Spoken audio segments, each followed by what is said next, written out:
அந்த நைட் அவன் அட்டென்ட் பண்ண ஒரு கால் அவனை அழ வச்சிருச்சு. நைட் 2 மணிக்கு ஒரு பையன் டீப் ஸ்லீப்பில் இருந்தான். சடன்னாக ஃபோன் ரிங் ஆச்சு. Unknown number. அவன் ஃபஸ்ட் இக்னோர் பண்ண ட்ரை பண்ணான்.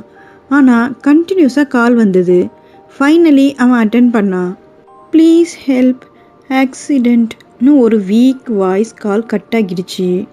அவன் கொஞ்சம் கன்ஃபியூஸ் ஆகி ஃபேக்காக இருக்குமோன்னு யோசித்தான். இக்னோர் பண்ண போனான். ஆனால் லாஸ்ட் செகண்ட் அவன் மனசு கேட்கவே இல்லை. லொக்கேஷன் பார்த்து பைக்கில் ஸ்பீடாக போனான்.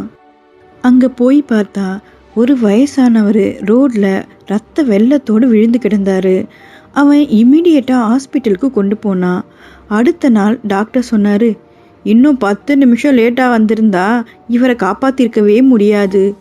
பையன் ஷாக் ஆகிட்டான். கொஞ்ச நேரம் கழித்து நர்ஸ் ஒரு டீட்டெயில் சொன்னாங்க. இந்த பேஷண்ட் நேம். அதை கேட்ட உடனே பையன் கண்கள்லேருந்து கண்ணீர். அந்த வயசானவர் அவனோட ஸ்கூல் டீச்சர். ஒரு ஸ்மால் டிசிஷன் ஒரு லைஃப்பை சேவ் பண்ணும். நீங்கள் அன்னோன் கால்ஸ் இக்னோர் பண்ணுவீங்களான்னு கமெண்ட்ஸில் சொல்லுங்கள்.